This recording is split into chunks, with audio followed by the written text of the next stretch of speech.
भृगुरु वशिष्ठ च्यवनः शरद्वान मेधा तिथिर्देवल देवरात। भृगु जी, अत्रि जी, वशिष्ठ जी, च्यवन जी, दुनिया भर के सारे ऋषि परीक्षित के पास आए। परीक्षित जी ने जैसे ही इतने सारे ऋषियों का, परीक्षित जी हाथ जोड़कर कहने लगे, अहो वयम तव धन्य नृपाणाम महात्मा अनुग्रहणीय शिलाः। परीक्षित जी कहते हैं, आज मेरा जीवन धन्य है कि इतने सारे महात्माओं ने मुझ पर अनुग्रह किया है। अहो वयम तव धन्य नृपाणाम। इसीलिए सर्वात्मन म्रियमाणश्चेय सकृत्यम शुद्धम च तत्राहमृषताभियुक्ताः। आप कृपा करके बताइए कि जो प्राणी मृत्यु के नजदीक हो उसको क्या करना चाहिए। सर्वात्मन म्रियमाणश्चेय सकृत्यम। देखिए, ऐसा बात केवल परीक्षित जी कह सकते हैं। परीक्षित जी कह रहे हैं, द्विजोपसृष्टः कुहकस्तक्षको दशत बलम गायत विष्णु गाथा। परीक्षित जी कहते हैं कि उस ब्राह्मण बालक का श्राप ही तक्षक नाग बन करके आएगा और दशत बलम वो मुझे डस लेगा। इसीलिए गायत विष्णु गाथा। आप भगवान विष्णु की गाथा। सारे ऋषि लोग सोच रहे हैं कि क्या उपाय बताया जाए, क्या उपाय बताया जाए। उसी क्षण वेद व्यास जी के पुत्र सुखदेव जी, नूनम भगवतो ब्रह्मान गृहे सुगृह मेदिना न लक्ष्यते वावस्थानमपि गोदोहनं क्वचित्। सुखदेव जी भगवान, तत्रा भवद भगवान व्यास पुत्रो गामटमानो अनपेक्षः अलक्ष्यलिंगो निजलाभतुष्टो वृतश्च बालैर अवधूत वेशः। तत्रा भवद भगवान व्यास पुत्रो गामटमानो अनपेक्षः अलक्ष्यलिंगो निजलाभतुष्टो वृतश्च बालैर अवधूत वेशः।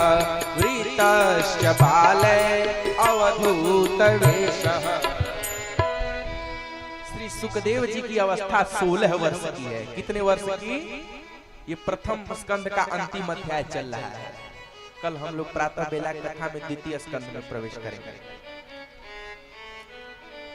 सुखदेव जी की अवस्था 16 वर्ष की है। दिगंबर स्वरूप है, शरीर पे कुछ पहने नहीं है, केवल एक जनेऊ मात्र है।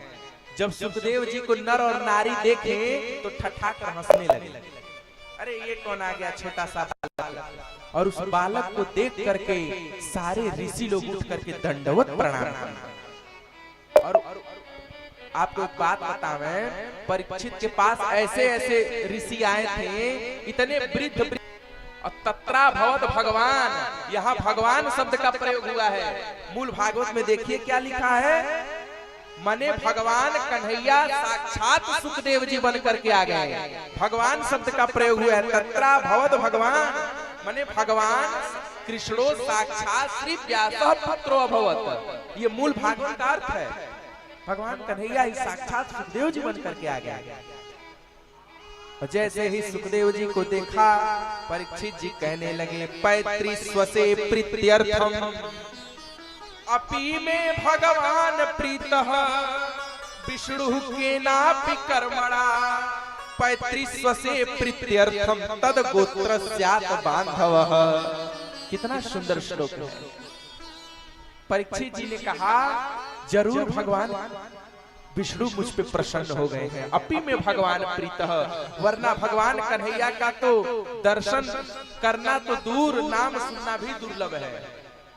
पैतृस्व से प्रीत्यर्थम, पैतृस्व माने होता है बुआ। पैतृस्व माने संस्कृत में बुआ को बोलते हैं पैतृस्व। क्या बोलते हैं? पैतृस्व। तो पैतृस्व से प्रीत्यर्थम परीक्षित जी कहते हैं, भगवान कन्हैया आप अपनी बुआ कुंती से इतना प्रेम करते हैं कि उन्हीं के गोत्र में मेरा जन्म हुआ है। तद गोत्रस्यात् बांधवः, और आज आपकी बुआ के गोत्र पर संकट आया तो आप देख नहीं सके। तद गोत्र स्यात् बांधवः, मुझ परीक्षित में कहाँ सामर्थ्य है कि आपका दर्शन कर पाए।